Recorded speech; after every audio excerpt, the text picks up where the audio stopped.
Yeah, that's right. It's time for an oil change. Can't wait. We're currently at Tesco's car park, which is not ideal because it's so busy, because it's a Saturday with a bank holiday weekend. I can't find anywhere quiet and flat for me to be able to do this, but this is van life reality. The majority of the services that we've done on this van have been in hardware car parks, on the beach in Greece, did a service there, on the side of the road. It's just how it is sometimes. I've never actually had my own space, my own driveway to do anything. It's always been a case of just making do with what you've got, and today's no different. The van needs an oil change. The service light came on and I knew it needed an oil change anyway. Try and do it every 7,000 miles with this van. So I've got the oil filter, I've got the oil. Let's do it. What I've got to catch the oil, got a bucket there. Then I'm going to seal it up in these 5-litre drums. Then I'll be able to take that to the recycling centre easy and get rid of it. I've got in here, where are we? Oh, here we are. Got 7 litres of oil. Got this off eBay. Decent oil, it's okay, it'll do the job, fully synthetic. And we have also got ourselves a new oil filter and a little gasket rubber ring thing. And what we're also going to need for this is a load of that. I'm going to try and make this as neat a job as possible. I don't want to be spilling oil everywhere. I'll probably make use of the cardboard as a bit of a spill mat. But yeah, let's crack on, see how we get on. But this is a proper DIY oil change. All in all, it's cost me about 50 quid with the oil filter and the bits and bobs to go with it. But for me, this is really important. If you're going to do this and you're going to be out there, it's so noisy, motorbikes and everything. You need to get familiar with your engine. Don't be bothered about having no confidence. I'm not a mechanic. I've just practiced, learnt off YouTube, learnt off other people, share the knowledge. But yeah, let's get on with it. Hopefully don't get moved.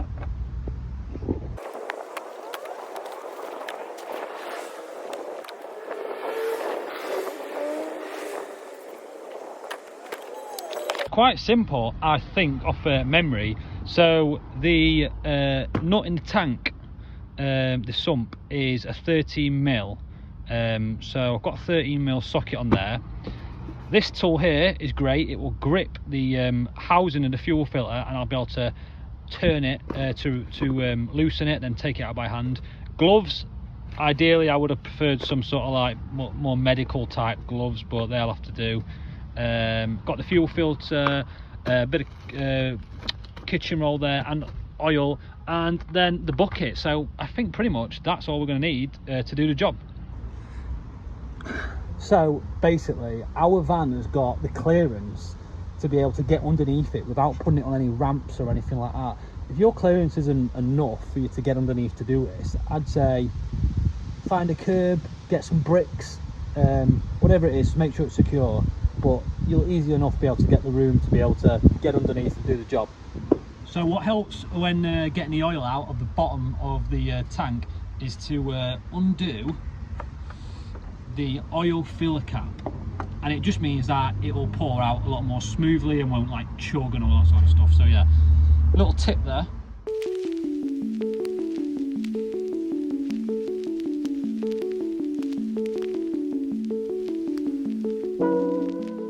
Okay guys, before we start, just want to say this isn't a tutorial video, this is simply me demonstrating how I do it myself. First thing I'm going to do then is go to the sump, or the oil reservoir, whatever you want to call it, where all the oil is held, and start loosening that plug or nut. Like I said, it's a 13mm spanner on my vehicle. The only difficulty I had is making sure the bucket fits underneath where the oil is going to come out. It wouldn't sit quite flat, it was just a bit too tall. But you can see I've got it underneath there, and I'm just loosening the nut.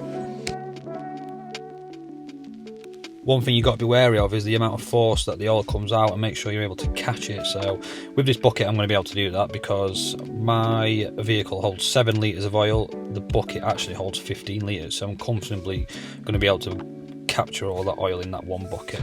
So yeah. So this is the nut, the sump plug, whatever you want to call it, that basically stops all the oil from coming out that I've just taken off. What I'm doing with that is basically just checking the general condition of it. Mine isn't particularly in good condition. I think the threads aren't great, it needs replacing. You could replace this on a service as well, but I'm going to clean it up and just make sure there's no debris on there. But as cleaning it as well, I'm also going to try and make sure I'm not introducing any like debris.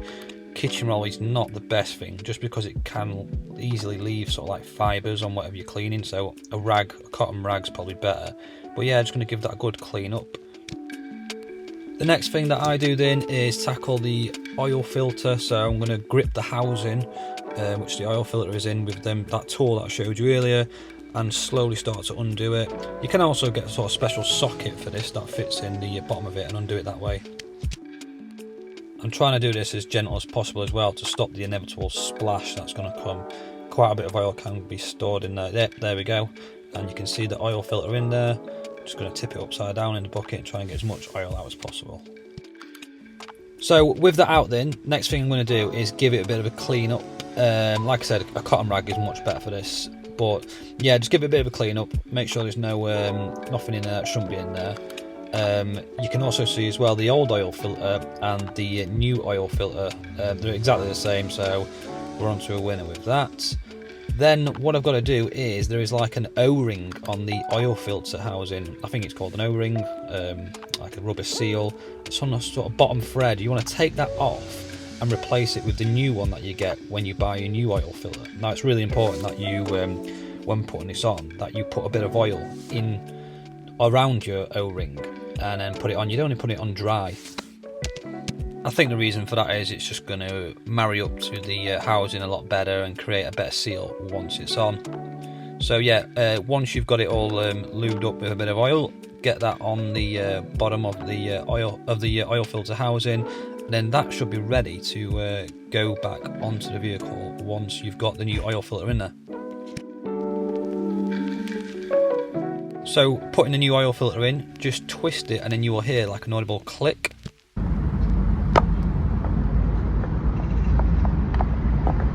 Right, now we're ready to kind of do the reverse of what we've done. So I'm going to put the sump plug back in and tighten that up. After that, I'm going to be putting the oil filter back in. The key is really to not over tighten. It's quite an easy thing to over tighten, but that oil filter is plastic and it doesn't need to be on super tight. I don't know the correct torque settings, but yeah, it doesn't need to be on super tight, but tight enough. Once that's on, then we can see that I'm using the tool just to give it a couple of turns to ensure it is firmly on.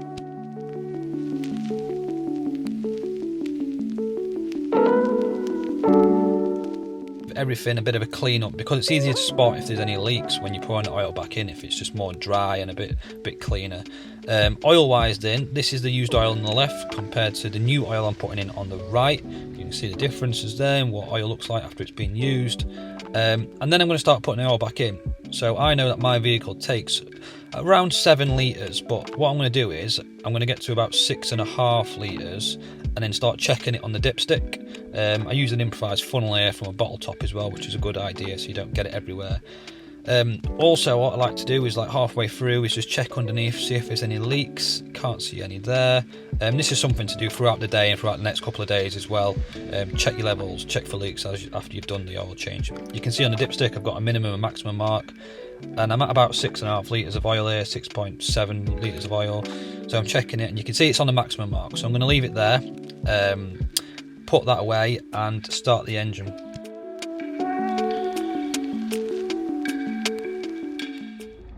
Right, got the engine running now, ticking over nicely. Just going to let it run for a little bit. I'll check underneath, see if we've got any leaks. But yeah, that's how I do a quick oil change. And you know what? It's not a tutorial, it's just how I do it.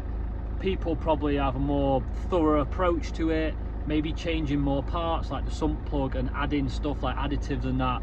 But a quick and dirty way to do an oil change at Tesco's car park to keep your house healthy. That's how we roll. That's how we do it.